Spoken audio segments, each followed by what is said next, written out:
नमस्ते। Like and subscribe कीजिए हमारे लर्निंग फिजिक्स चैनल को और बेल आइकन को क्लिक कीजिए ताकि आप हमारे वीडियो सबसे पहले देख पाएं। ये तो आगाज है, अंजाम अभी बाकी है, बुलंदियां धरती पर पाई है, आसमान अभी बाकी है।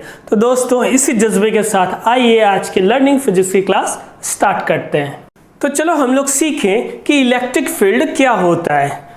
Electric field is the region around a charged particle or charged body in which if another charge is placed it experiences electrostatic force। अब यहां पर एक ऑब्जेक्ट है जिस पे चार्ज Q है और इसके सराउंडिंग में एक दूसरा पॉइंट चार्ज हम लोग रख रहे हैं। तो अगर इस पॉइंट चार्ज को आप इसके पास में रखते हो, ये चार्ज्ड ऑब्जेक्ट इस पॉइंट चार्ज पर कुछ ना कुछ फोर्स एक्सर्ट कर रहा है। और ऐसा इसलिए है क्योंकि इसके चारों ओर एक ऐसा एनवायरनमेंट क्रिएट हो गया है जिस एनवायरनमेंट में दूसरे पॉइंट चार्ज को रखने पर दूसरा पॉइंट चार्ज एक फोर्स एक्सपीरियंस करता है। तो ये जो एनवायरनमेंट है इसी को हम लोग इलेक्ट्रिक फील्ड कहते हैं। जैसे कि अर्थ के चारों तरफ एक ऐसा एनवायरनमेंट है जिसमें कि अर्थ किसी भी ऑब्जेक्ट को अपनी तरफ अट्रैक्ट करती है। जैसे अगर इस ऑब्जेक्ट को हम लोग यहां से रिलीज करें तो ये नीचे गिर गया। ऐसा इसलिए हुआ क्योंकि ये अर्थ के ग्रेविटेशनल फील्ड में है। तो जैसे अर्थ के चारों तरफ ग्रेविटेशनल फील्ड है, जैसे किसी मैसिव ऑब्जेक्ट के चारों तरफ ग्रेविटेशनल फील्ड होता है, वैसे ही किसी चार्ज्ड ऑब्जेक्ट के आसपास एक फील्ड जनरेट होता है जिसको हम लोग इलेक्ट्रिक फील्ड कहते हैं। अब ये जो चार्ज्ड ऑब्जेक्ट है जिसके चारों तरफ इलेक्ट्रिक फील्ड जनरेट हुआ है, इसको हम लोग कहते हैं सोर्स चार्ज।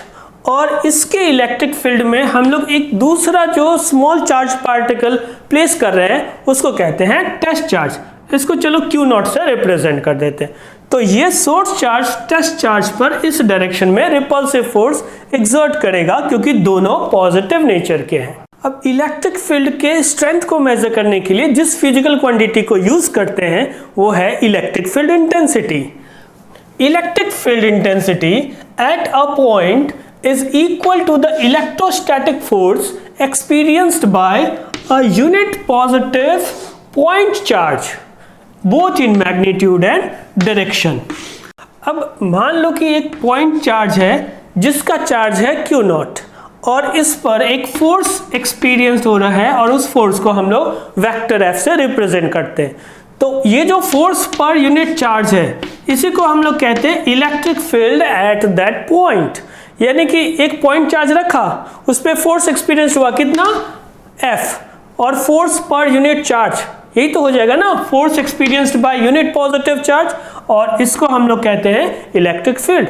यहां आपको ये ध्यान रखना है कि ये जो चार्ज्ड पार्टिकल है जिसको हम लोग टेस्ट चार्ज कह रहे हैं, इसका जो मैग्नीट्यूड है वो बहुत कम होना चाहिए। अगर ये बहुत कम नहीं हुआ तो जो एक्चुअल इलेक्ट्रिक फील्ड है उसके स्ट्रेंथ को ये डिस्टर्ब कर देगा।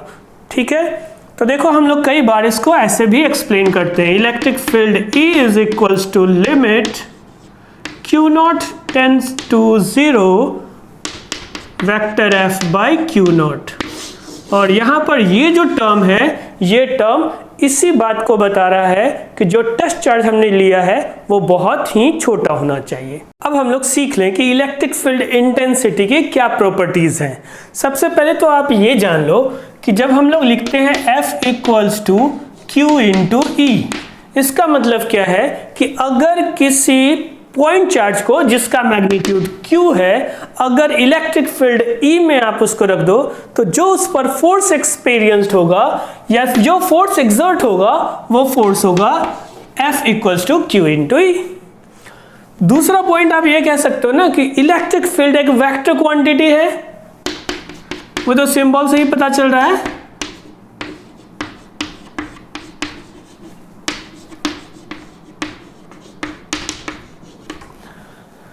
अब नेक्स्ट देखो, आप इलेक्ट्रिक फील्ड को फोर्स अपॉन चार्ज लिख सकते हो। तो फोर्स का ऐसा यूनिट होता है न्यूटन और चार्ज का कूलम। तो इस फॉर्मूले से हम लोग ऐसा कह सकते हैं कि SI यूनिट जो होगा वो न्यूटन पर कूलम होगा। नेक्स्ट पॉइंट है डायमेंशनल फॉर्मूला। डायमेंशन के लिए देखो हमें क्या लिखना होगा, फोर्स का डायमेंशन और चार्ज का डायमेंशन। तो फोर्स का होता है mlt-2 और चार्ज का डायमेंशन होता है a/t। अब इसका नेट फॉर्मूला क्या आ जाएगा, mlt-3 a-1। ये जो इलेक्ट्रिक फील्ड इंटेंसिटी है ये भी प्रिंसिपल ऑफ सुपरपोजिशन को फॉलो करते हैं। हम लोग ऐसे लिख सकते हैं,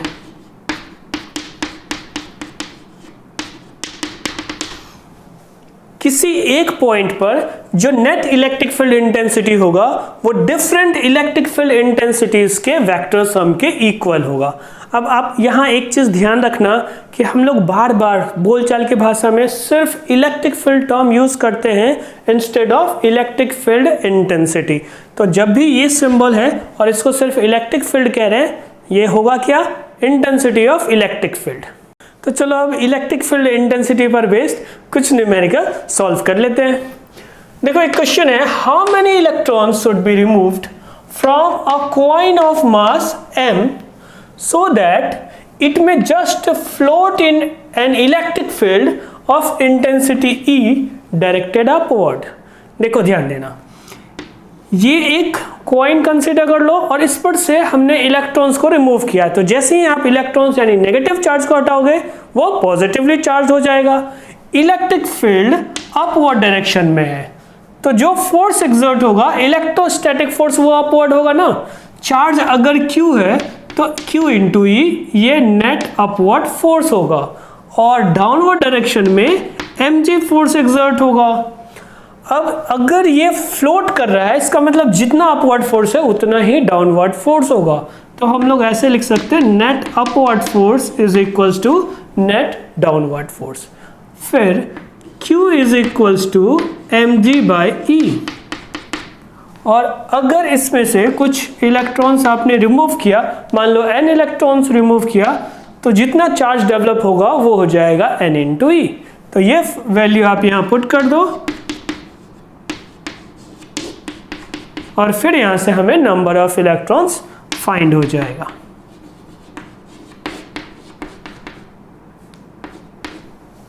अब देखो नेक्स्ट क्वेश्चन है, a pendulum of mass m carrying a charge Q is at rest in a horizontal uniform electric field E. Find the tension in the thread of the pendulum and angle it makes with the vertical. तो यहाँ पर एक simple pendulum है और horizontal direction में electric field है। तो अगर इलेक्ट्रिक फील्ड E है, चार्ज Q है, जो फोर्स लगेगा वो QE होगा। इस पॉइंट पर मान लो ये पॉइंट ऑफ सस्पेंशन है, डाउनवर्ड डायरेक्शन में mg फोर्स एक्सर्ट होगा और इधर टेंशन लगेगा, ये एंगल थीटा। अब क्योंकि ये इक्विलिब्रियम में है ये एंगल भी थीटा होगा। आप ऐसे लिख सकते हो ना, t cos theta equals to mg, t sin theta equals to QE।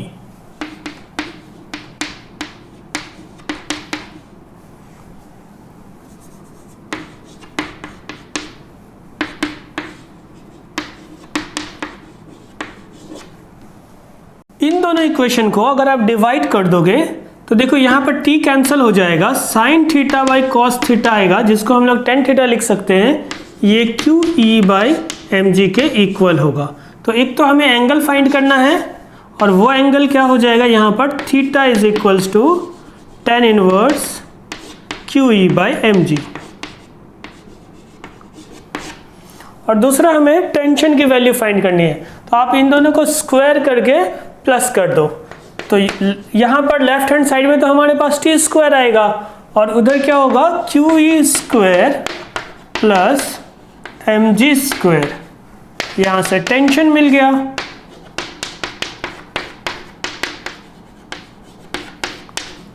और फिर ये दोनों हमारा आंसर हो जाएगा।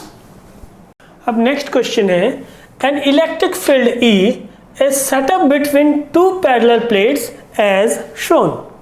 An electron enters the field symmetrically between the plates with a speed v0. The length of each plate is L, find the angle of deviation of the path of electron as it comes out of the electric field। अब देखो ध्यान दो, ये दो plates हैं और इन दोनों के बीच में एक इलेक्ट्रिक फील्ड है और ये डाउनवर्ड डायरेक्शन में है, फिगर में गिवन है, और सिमेट्रिकली इलेक्ट्रॉन को यहाँ से प्रोजेक्ट कर रहे हैं। सिमेट्रिकली कहने का मतलब इन दोनों के बीचों बीच v0 वेलोसिटी से इस इलेक्ट्रॉन का जो मूवमेंट होगा वो इस डायरेक्शन में, जैसे ही ये आगे मूव करेगा कुछ ना कुछ फोर्स एक्सपीरियंस्ड होगा due to this electric field. और देखो अगर पॉजिटिव चार्ज होता तो इलेक्ट्रिक फील्ड के डायरेक्शन में फोर्स लगता, लेकिन इलेक्ट्रॉन पर तो नेगेटिव चार्ज होता है। इसका मतलब अगर इलेक्ट्रिक फील्ड नीचे है तो जो फोर्स लगेगा वो ऊपर की तरफ लगेगा। ये सब पॉजिटिवली चार्ज हैं, ये सब नेगेटिवली चार्ज हैं, तो इलेक्ट्रॉन पर ये रिपल्सिव फोर्स, ये अट्रैक्टिव फोर्स लगाएगा, इलेक्ट्रॉन का पाथ कुछ ऐसा हो जाएगा।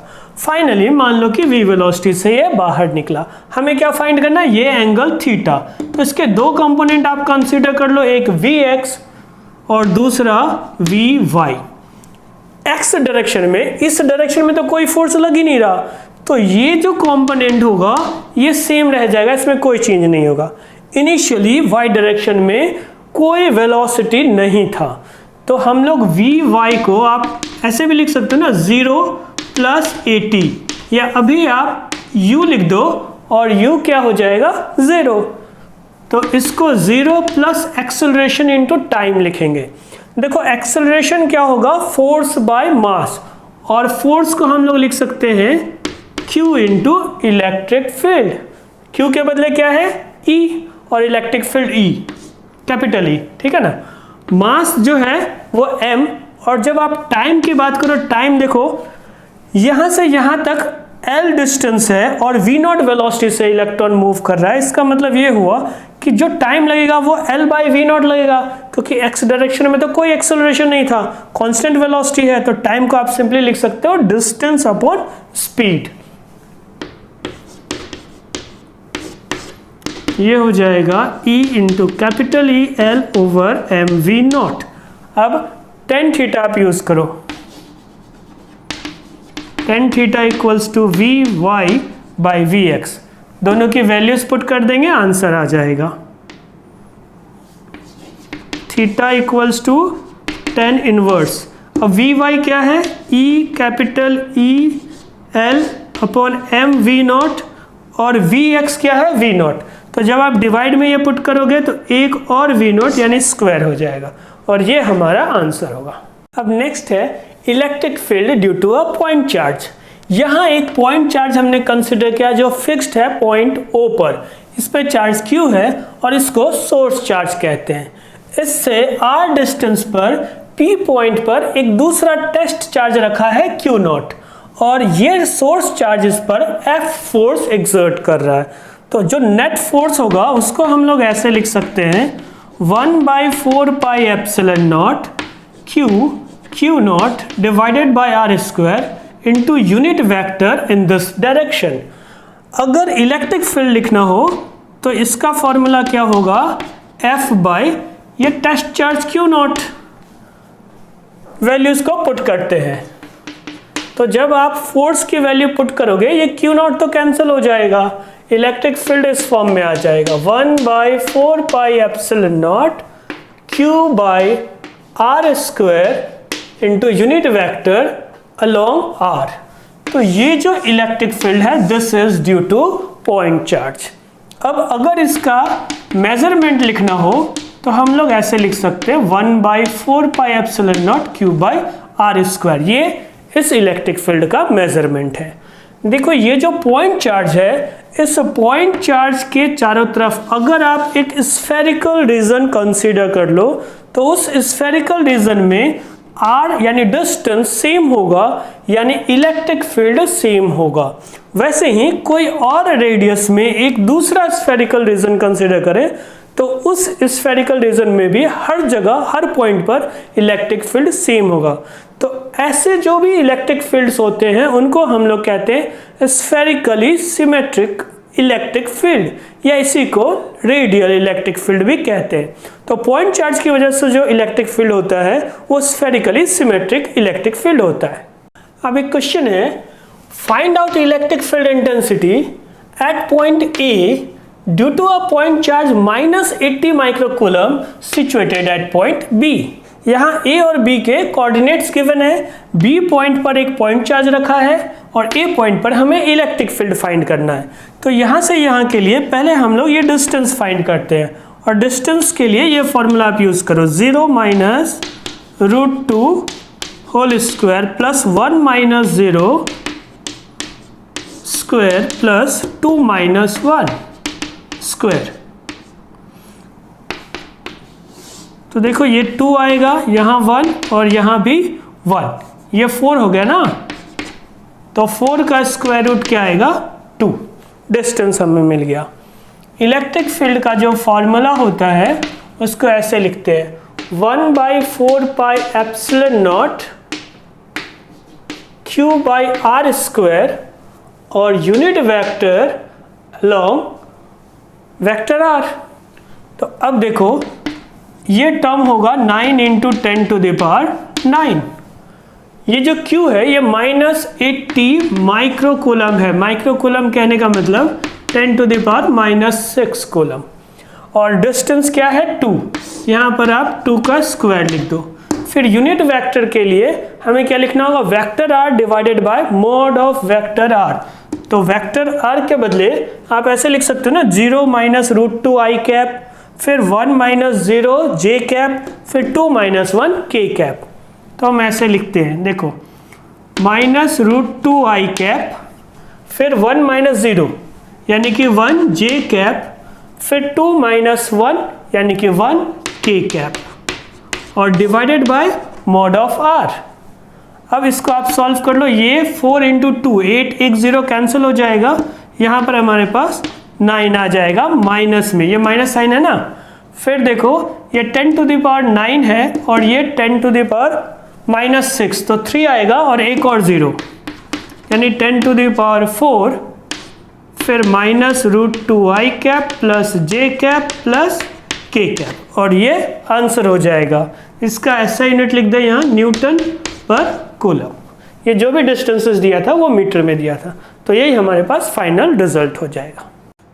तो दोस्तों आज की क्लास यहीं समाप्त करते हैं। लर्निंग फिजिक्स की क्लासेस में हम लोग लिमिटेड न्यूमेरिकल्स ही सॉल्व कर पाते, तो इसलिए आप लोग खुद से ज़्यादा क्वेश्चन सॉल्व करो और कोई डाउट्स हैं तो हमें कमेंट बॉक्स में लिख कर बताओ।